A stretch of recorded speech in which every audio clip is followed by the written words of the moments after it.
everyone, this is Jackie from Bronx Baubles bringing you another exciting video. This video is a dedication and a tribute to my style icon, Miss Iris Apfel. Iris Apfel passed away on March 1st in her home in West Palm Beach. And if you look back on many of my videos, you will see her peppered through many of them because she truly was iconic to me. And she is such a pivotal icon and motivation to what I do today. It's truly because of her. So I wanted to put together this video for Miss Iris Apfel.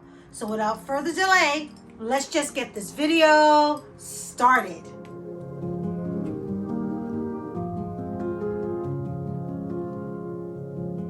Before I get started with this video, I want to share with you a story of how I got introduced to Miss Iris Apfel. It was by circumstance. It just happened to come upon her. I lived out on Long Island and we decided to go to the museum, but we didn't want to trek into the city, so we decided to go to Nassau County Museum. I believe it was in 2008, and we came upon the rare bird exhibit, and I was so taken aback. I was so enthralled in Mrs. Iris Apfel's outfits. She had these beautiful mannequins decked out from head to toe in her clothing. But what I was most fascinated about was her accessories. And in particular, there was one bracelet that she had. It was resin and it had these beetles on it, real beetles that were encased in this resin, and this big gaudy bracelet. And I happened to just purchase the same exact bracelet by the same exact designer, and I knew that we were kindred spirits, and I decided to be part of Miss Iris Apfel's tribe. And from that moment on, she was my style icon and one of my favorite designers. Miss Apfel was brought up in Queens, New York, so she was a New York girl just like me. She started her career young in the fashion industry, and she eventually met her husband Carl, and together they created this magnificent business called World Traders. I believe that's the name of her business. And her and her husband traveled throughout the world picking up textiles, and she was also very pivotal in the decorating of the White House through several presidents. She had a zest for life. She had a very stylish mother who was a businesswoman before her time. She went to college, and she just had a love of fashion. But she would say about her mom that her mom worshiped at the altar of the accessories, and that is so like me. And I think Iris also worshiped at the altar of accessories, because what I love most about her, other than her incredible, unique, just eclectic, bohemian, totally unique to her, is her fashion style. It's the way she accessorized that I love the most. And it was because of her that I decided to come up with my own unique style of accessorizing, such as what I'm wearing today, which Miss Iris Apfel would approve of this outfit. And she was also known for her bangles. And what I loved about her is that she would stack up her bangles all the way up her arms. And I love that. Now, I happen to have very thick arms, so I can only put maybe 3 or 4 bangles the most. I wish my arms were skinny so I can stack them up just like she did. And that is also why I'm on this corner of my bedroom.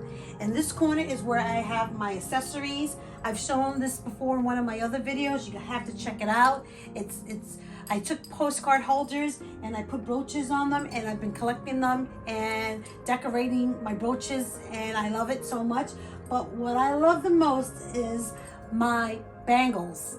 And these bangles were definitely influenced by Iris Apfel. She had these incredible quotes. more is more and less is a bore. And she had the opposite of what Coco Chanel would say, which was, look in the mirror and take one piece off. She say, look in the mirror and put another piece on. And that's more or less my style of dressing. Miss Iris Apfel lived a long, beautiful life. She lived to 102 years old. Now, if I can live that long and be as vivacious as she is, and spunky and spicy, just like she was, then by all means, let me live to 102 years old. Miss Iris Apfel, you mean so much to me. You gave me the courage to come back into the city after I lived in the suburbs for so long, because I wanted to be around ethnicity and culture and museums. I wanted to go into the city and pick up beautiful jewels at their African shop, and that's what she would do. She would mix up high-end stuff, the Yves Saint Laurents, the Chanels, the Ferragamos, the Piano, all those incredible designers. But then she would go to the Indian shops and pick up these baubles like this for a couple of dollars. And she'll go to the flea market and pick up a bracelet like this for a couple more dollars. And she would pile them on, and she would do it in such a unique, clever way that was so Iris. Nobody had the style that Miss Iris Apfel had. And I wish to goodness that I got to meet her, but alas, I didn't. I remember going into Columbus Avenue, and there was a vendor, and they had these big, beautiful beaded necklaces. And the vendor told me that if you look at the Iris Apfel documentary, you will actually see her in it, because she sold Iris Apfel her big beads. So guess what? I had to buy my big beads as well and wear them. They were like amber looking beads, and then I bought a maroon version of them. And again, anytime that I got a chance to mimic and emulate Miss Iris Apfel, I always did, because she's just an incredible woman to me. So here is one of her books. This is the first one that she came out with, I believe. This is from Rare Bird of Fashion, The Irreverent Miss Iris Apfel. I couldn't have said it better. And she was a rare bird, because she was able to not only mix high-end with low-end, she was also able to mix different ethnicities. So she would take a Chinese coat and put on a fur hat, and then she'll mix it up with some turquoise beads. She loved to wear jeans, and so she would put on jean pants with these funky, sequins boots, and she would pile on the necklaces, and nobody else can do it as good as she does. So this was from the Costume Institute of the Museum of Modern Art. Was it Modern Art? One of those museums, the one with the Costume Institute. That's the museum that first displayed her wares. And she was only supposed to have a small little show, and what ended up happening was they went over and said, to have the jewelry out of context with your clothing doesn't make sense. So why don't we pick out 3 or 4 outfits, maybe 5 or 6 tops, and we'll mix that in with the jewelry, and we'll have a nice little corner show in a little small space at the museum. And when Harold Coda, the director of the Museum of Art of the Costume Institute, came into her home in New York City, he realized that this incredible woman had the most delicious outfits that were out of this world. And they end up picking not only 4 or 5 or 6 outfits, but they picked up 300 of her outfits, and they carted it out in these big trucks. You have to check out the movie, Miss Iris. It's called Iris, the documentary. I feel that she will be an icon for decades and years to come. Here is another book by Miss Iris Apfel, and as you can see, her wearing these iconic bracelets. And the bracelets that I have here in my collection are definitely in connection with how Miss Iris Apfel influenced my choice in jewelry design. Not only did I pick up bangles because of her, I also picked up on ethnic jewelry because the way she would wear her necklaces, just, there's nobody else like her. No one else like her. So this book here is called Iris Apfel, Musing of a Geriatric Starlet. And she became very popular late in life. I think she was already in her 80s when she became popular. Now, she was known in the industry that she worked in because not only was Miss Iris Apfel a designer, a textile expert, she was also an interior decorator, an author, a muse. She was a lot of things to a lot of people. And she was an amazing wife to Carl. And they had a relationship that I think it was 60 years or more their relationship lasted. So definite relationship goals. And one of the things that I loved about Iris Apfel was the way she used her glasses as an accessory. Because quite honestly, I have to wear glasses every single day. And it's not every day that I want to wear contacts. And when I wear my contacts, I can only have them on for about 6 hours.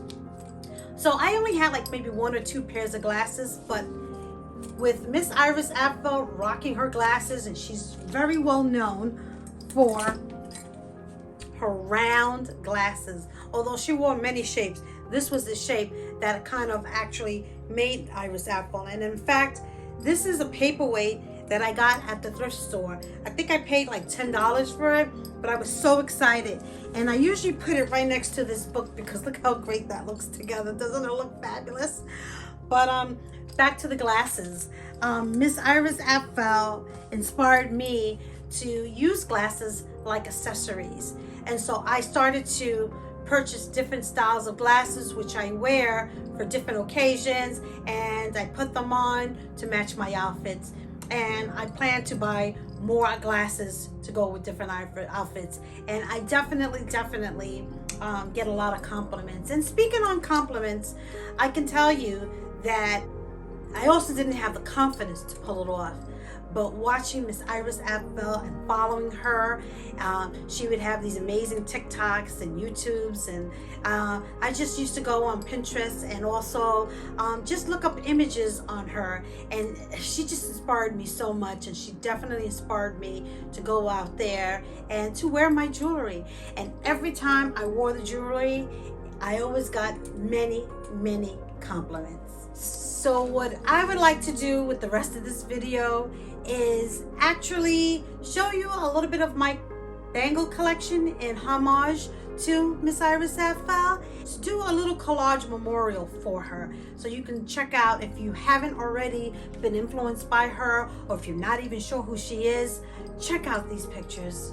I'm sure that even if you don't dare wear the clothing that she does, you can definitely appreciate what she did with fashion and style at her geriatrics musing stage of 80s and 90s and into the hundreds. It's just amazing.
Iris Apfel. You will always be a part of my jewelry life, my fashion sense, and I love you very, very much, and may you rest in paradise, you wonderful, beautiful, rare bird. I hope I did you justice. You are an inspiration to me today, yesterday, and always. And heaven is the most fabulous fashionista place because you're in it. And for all of you out there, wear your beautiful jewels in good health. God bless.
Hola familia! If you like my content and want to be part of this vintage custom jewelry tribe, don't forget to hit subscribe, like, and leave me a comment. Love to hear from all of you. Ciao!